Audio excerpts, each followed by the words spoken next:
It's mid-January, and as I'd recently turned 19, I decided that it was time to take a rite of passage to manhood, so to speak. So, after nagging my parents, my mother mostly to be honest, for weeks, they'd finally caved to my pleas to take a trip alone to our cabin we had in the North Rocky Mountains for about 2 weeks. My family was what you would call the outdoorsy type. We were out camping at least 3 times a month. We often spent entire days hiking, hunting, fishing, or canoeing. Me and my siblings had shot, cleaned, and eaten more deer and hogs than we could count, and our freezer was always stocked with freshly caught fish. So surviving outdoors was not a problem for us. However, ever since the death of my uncle, my mom's brother, my mom had been more and more protective of us. So yes, it took some convincing, but now here I was, driving up a winding road, cherishing the beautiful scenery as I made my ascent. My phone buzzed. A call from my oldest brother. I quickly dove for it. As I got deeper into the mountains, this would most likely be my last phone call before I lost cell service. Hey, John. You there, bud? His voice was already breaking up. I'm here, Dylan. What's up, man? Nothing. Just calling to check up on you from Mom. You're her baby. She's worried, he said with a chuckle. This was true. As the youngest, my mother had always been more protective of me than my other siblings. It was nice to hold it over my other siblings' head, although sometimes the care I received was a bit much. Nah, doing good so far, I reassured him. Just about there, actually. But hey, I'm about to lose service. I'll be off the grid for about 2 weeks. If I decide to stay, 3. I'll head down so I can call and give you guys a heads up. Sounds good. I'll let you get to it. He laughed. Don't let yourself get eaten by anything. I looked down at my phone. No service. Smiling, I threw my phone down on top of the duffel bag next to me. I was cut off from the world. This was going to be a great 2 weeks. The first 3 days were uneventful. I hunted, gathered wood, lounged about, and took day-long hikes. Just me and my thoughts. It was heaven, really. Day 4, though.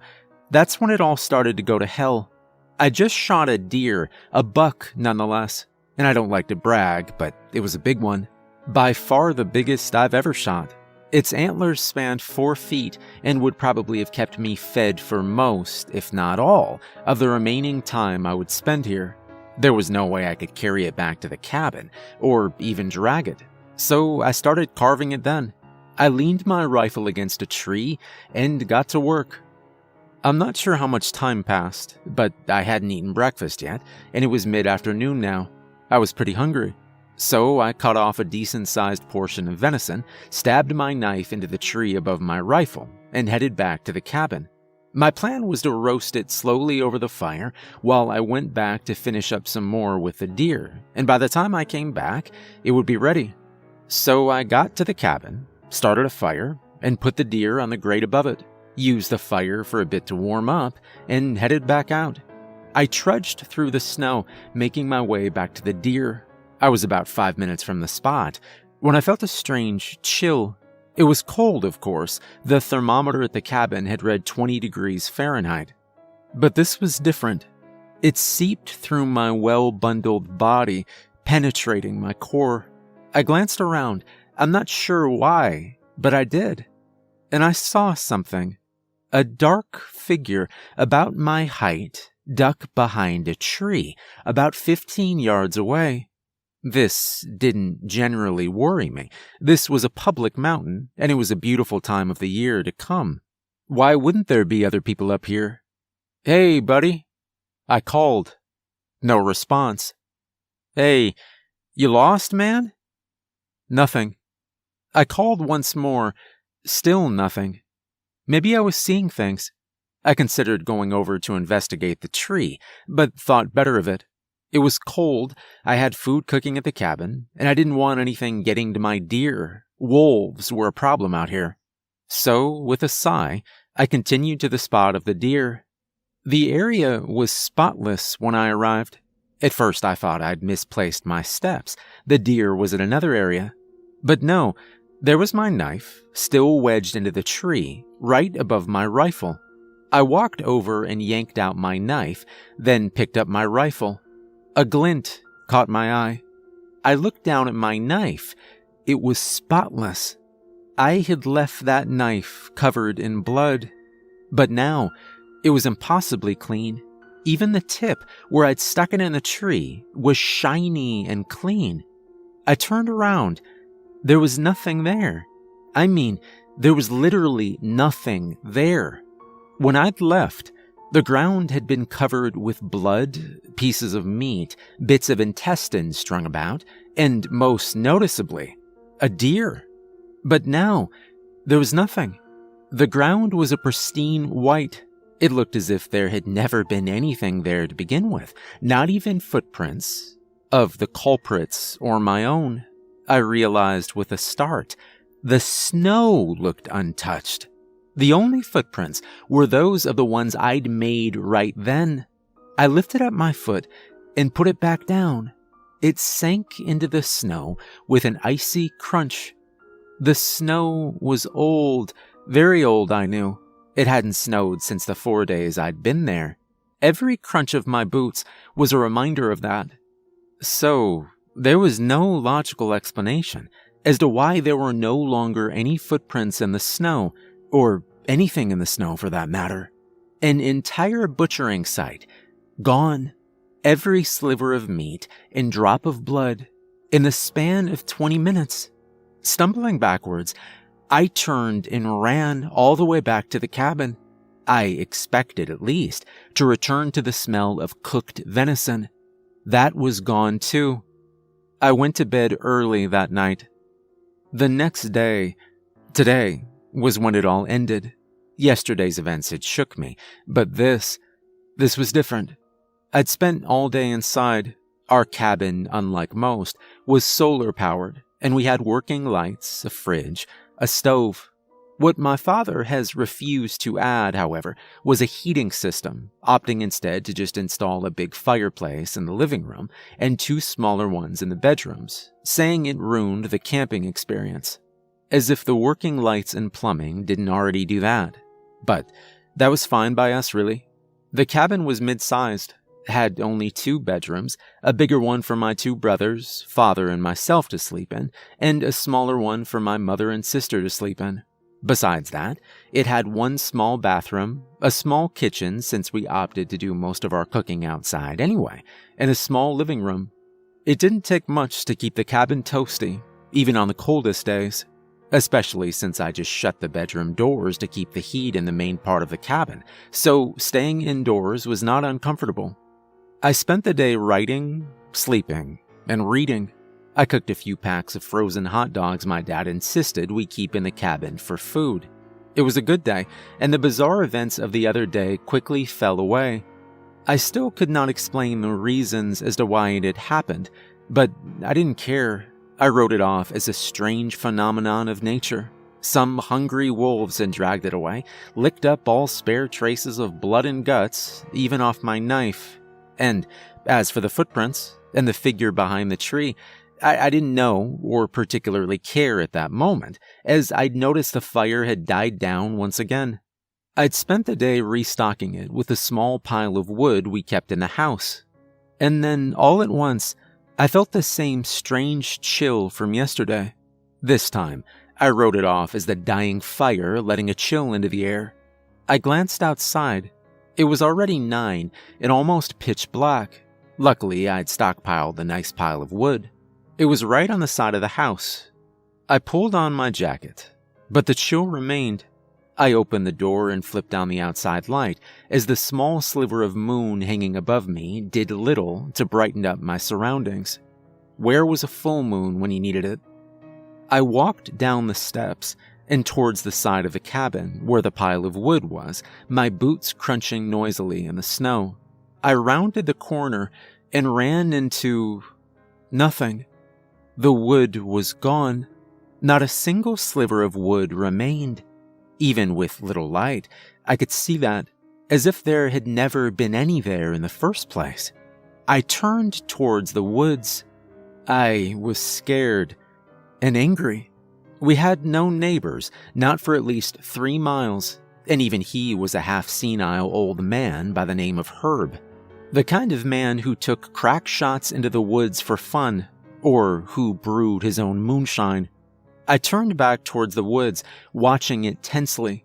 Herb was kind, though, and could chop his own wood. He wouldn't do this, and probably couldn't either at his age. So who did this? I looked down. No footprints again. I needed more wood. It was too cold to sleep that night without a fire. I started to turn to go back when a branch in the woods snapped, sounding like a gunshot. I spun again, looking and listening closely. I stood there for about 5 minutes. No more noise sounded from the dark forest. Walking backwards slowly, I continued on to the cabin. Back inside, I seethed as I bundled up. First thing tomorrow, I was calling the ranger. I grabbed my axe, flashlight, and my knife. I considered bringing my rifle, but I figured I'd be fine. If someone was in the woods, they probably wouldn't come armed to steal someone's wood. No, my axe and knife were enough. But as I stepped outside, that chill came again. But it was worse this time. It felt like icy sludge flowing through my body. I glanced at the thermometer. It had plummeted from 15 degrees to -5 degrees Fahrenheit in the time it took me to go inside and get ready. It took 12 minutes to reach my spot. It was a small clearing. About 17 stumps resided there, and it was a good spot to get wood. It was where we'd been coming to get it since the cabin had been built. There was a tree I'd already cut down earlier, but had not yet chopped into smaller pieces. I didn't need much for the night, but as I started chopping, the chill I felt continued to get worse and worse. I was shaking badly. I couldn't even grab the axe. It started slowly. I didn't realize it at first, but as it got closer, louder, I could hear it above the steady thwack of my axe hitting the tree. A growl, if you could even call it that. It sounded broken, like a smoker clearing their throat, mixed with a wolf. I looked up, expecting to see a wolf, maybe a sick one or something. But it wasn't a wolf. Not fully, anyway. It stood on its hind legs. Its body was wolf-like enough, though slightly human. It was impossibly skinny. I could count each of its ribs, even through its heavy coat. Its color was off. To say it was dark black simply wouldn't do it justice of just how black it was. It seemed to absorb what little moonlight hit it, and even the light of my flashlight. And its eyes. Its eyes. It didn't have any. Just 2 gaping black holes the size of golf balls where I should have been. And those holes, if its fur was black, they almost seemed to glow. They reminded me of black holes, how they absorb everything, even light itself. They seemed to stare right through me. It stood about 10 feet away, arms down at its side, panting, impossibly calm for something that looked like it could rip me to shreds in seconds. I stood up straight. I was unsure of what to do. As I stared at it, the chill kept getting worse and worse. Slowly, as if woken from a deep sleep, it opened its mouth impossibly wide. It seemed to stretch all the way around its head. I saw a mouthful of crocodile-like teeth dripping with saliva, looking like they could crush bone. It suddenly let out a terrible, unnatural screech and threw itself at me. I ran. That was the only thought going through my head. Run. I needed to get away. That was obvious. But I only actually made it 2 steps as I suddenly felt a painful twist in my leg and fell.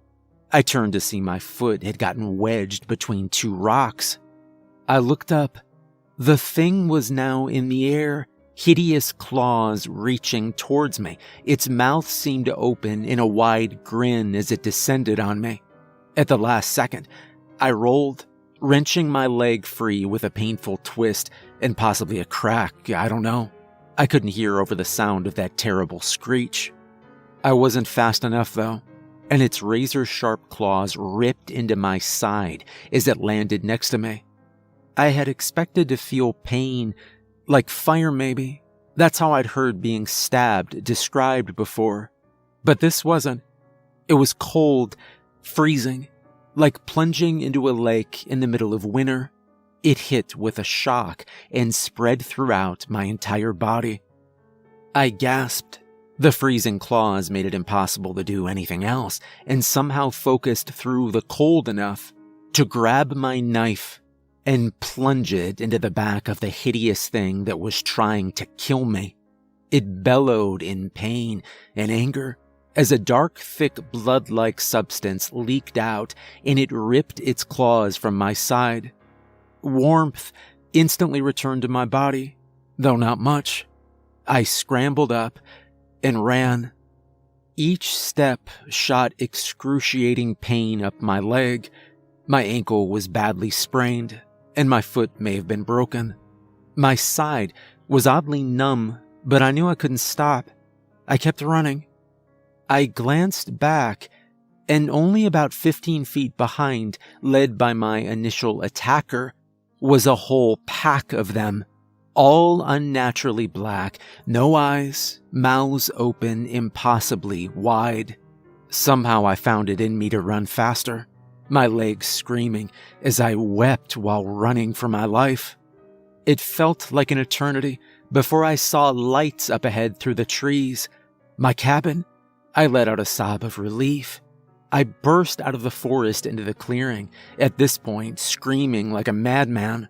I shot up the steps, whipped open the door, and slammed it with a loud bang. I expected to hear them hit the door, try to get in, but outside remained eerily quiet. I sank to the floor, sobbing uncontrollably and holding my side. I was too worried about what I might find to check outside. I was scared out of my mind. I didn't know what those things were, and I didn't want to. After a while, I shakily stood up and peered out. There was nothing there that I could see. My car was there, and the woods a little beyond. But I knew they were still there, waiting for me. I was sure I could see them running around at the edge of the forest, and I wasn't about to leave the cabin. I would bundle up through the cold, fireless night, and in the morning I would break for my car and never come back here. That was my plan anyway. But apparently, it wasn't theirs.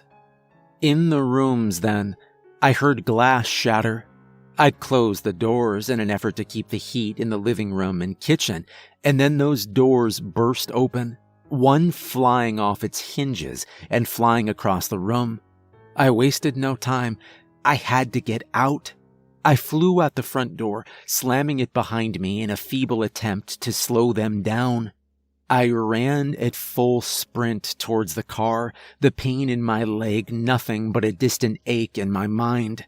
I could hear them moving in the woods, that horrible growl seeming to come from everywhere around me. And then I reached the car, grabbed the handle, and almost cried in relief. When it opened, I jumped in, slammed down the power locks, and slapped my thighs for my keys. My keys? I'd left my keys on the kitchen counter. My breath caught in my throat. Crowded around the windows, staring dead at me, were those things. And that's all they did. Stare. They reminded me of children looking through the window of a candy store, staring longingly at the goods in the window. At the same time, I somehow managed to feel a thrill of joy. I'd taken automotive class in school. One of the many things I learned then was how to hotwire a car. I slid my seat back and bent over to pry off the plastic covering. I threw it over my shoulder and was starting to mess with the wires when something hit my car with a loud bang that rocked it. I shot up and yelped. They'd abandoned the house and were now all around my car, some walking upright, some scampering around on all fours. There was even one on the roof. I jumped as one to my right suddenly lunged, cracking the driver's side window. I bent over again and found the 2 wires I needed, and I started trying to spark them. 2 more bangs sounded above my head. I was afraid to look up. The banging was now coming from everywhere, my car rocking as they continued slamming in from all sides. I could hear the crack in my window getting bigger. The car suddenly started with a roar, and I sat up just as my window gave. It shattered, showering me with glass. The thing once again lunged, but I was moving, tearing across the small clearing around the cabin. As I approached the woods, I struggled to bring the car around back towards the road. I flipped a tight U-turn and came to a stop. I saw the pack bounding towards me. And for the first time that night, I felt anger. I gunned it, heading towards the road. They continued towards me, growling and screeching. One rather ambitious one jumped in front of me, landing on my hood with a dull thud and rolling over my roof and falling off the back. The rest of them dove out of my way, snarling, and I left the cabin behind. That was 2 hours ago. I've stopped right at the bottom of the mountain to record this and to recover. The best I could, anyway. I don't know what to do. I could call the police, but I doubt they'd believe me. My ankle, though, I think it's bleeding. After the adrenaline left my body, the pain came back full force. I'm gonna go to the hospital, then I'm calling my family, and then, I don't know. I honestly don't know what to do, but I have to keep driving. I can still feel that awful chill, and something tells me they're still close by. We found John's body today. After the second week, we waited. He said 3 weeks at the most, but he said he'd call if he decided to stay 3. When he didn't, we didn't think much of it. We reasoned he was too busy to call. After the 4th week went by, we were worried. By the end of the 5th week, I decided to go look for him. Everyone wanted to come, but I couldn't let them. As the oldest brother and closest to John, I felt it was my responsibility. John was probably jerking around, but in case something has happened, I didn't want the others to be there to find out. So I left. I drove down to Wyoming and contacted the ranger around the area. He contacted some paramedics in case John was injured, and we drove up. Nothing seemed out of place when we arrived. His car was still there, unlocked as he always left it. The cabin seemed untouched, save for a few hot dog wrappers. All the windows were locked, the bedroom doors closed. The fire pit outside looked untouched. I walked around the cabin while the ranger went a ways into the woods to look for clues to John's whereabouts. The outside seemed normal, except for the pile of firewood we always kept out there. It was neat, save for a small messy pile of fresh wood on top that I assumed John had cut. When neither me or the ranger found anything, we ventured deeper. After a while, we stumbled upon a deer carcass. At first glance, it was obvious animals had been at it, but upon closer inspection, it was clear this was a hunt. A small hole, most likely from John's rifle, was in its neck, and it had clearly been gutted by a knife. But no sign of John. Until 3 hours later, we found him. He was laying face down in the snow around the small clearing. His left foot was bent at a painful-looking angle, wedged between 2 rocks, and his knife was in his ribs. He must have tripped and fallen on the knife. His left hand was clutching his axe, and his other hand was in his jacket pocket. I was strangely numb. I couldn't comprehend what I saw. I couldn't even cry. I pulled out his right hand to find it wrapped around his phone. I opened it, amazed it still worked. It was open on an audio recording. As we crouched around my brother, listening to it, I couldn't help but feel scared at the crazy story he wove. After it ended, we sat around in silence until one of the paramedics spoke. "The cold," he said. I turned to him. "What did you say?" There was something unsettling about his tone. "The cold," he said again. "The cold will make you see some crazy things. I've heard stories like this before, oddly enough. Sometimes the things I've heard described are strangely similar to what this boy described. But it's all in your head. On some level, your body knows it's over, that there's no way out, and sometimes it starts making you see and feel things to cope, to make it easier to comprehend, I guess. He said he felt a strange chill. That was the hypothermia setting in. Those claw marks he felt, well, that was the knife stabbing him when he fell." "What about everything else?" I asked angrily. "What about the chill he felt before, or the wood, or the deer, or the—" "Look, kid," he said, "you saw it yourself. There's nothing up here. Maybe your brother was on something. My brother doesn't do drugs. He's smarter than that." The paramedic just shrugged.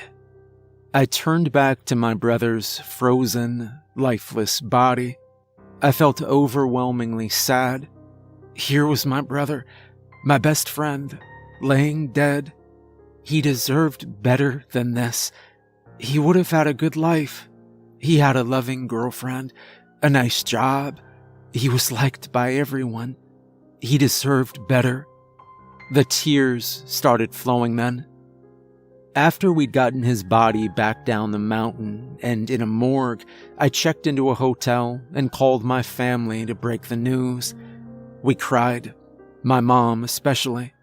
He really had been her favorite. They were on their way now, coming to bring John back home. But I had something to do. I logged onto my laptop in my room. I had to see what I could find. My brother was neither crazy or a druggie. Something about all this didn't add up. His voice had sounded fine on the recording, but how could he have spoken clearly with a knife buried in his ribs? Why did it seem he put no effort in making it back to the cabin, instead opting to record a strange story on his phone? What about the deer, the firewood, his car, or the cabin? My brother was more than qualified to survive in the woods, in some ways, even more than my father was. So how did this happen? I've been trying to find out what I can. It's slow going. There's a lot of stuff online, some most likely crazy stories, some I'm not so sure about. In a few hours, my family will be here. Maybe we can figure this out together. But as I rubbed the grainy feeling from my eyes, I stopped to look out the window. The only room available was a fourth-story room with a clear view of the mountain, cruelly enough. And as I stare out at the dark shape looming over me that took my little brother's life, I feel a strange, cold chill go through my body.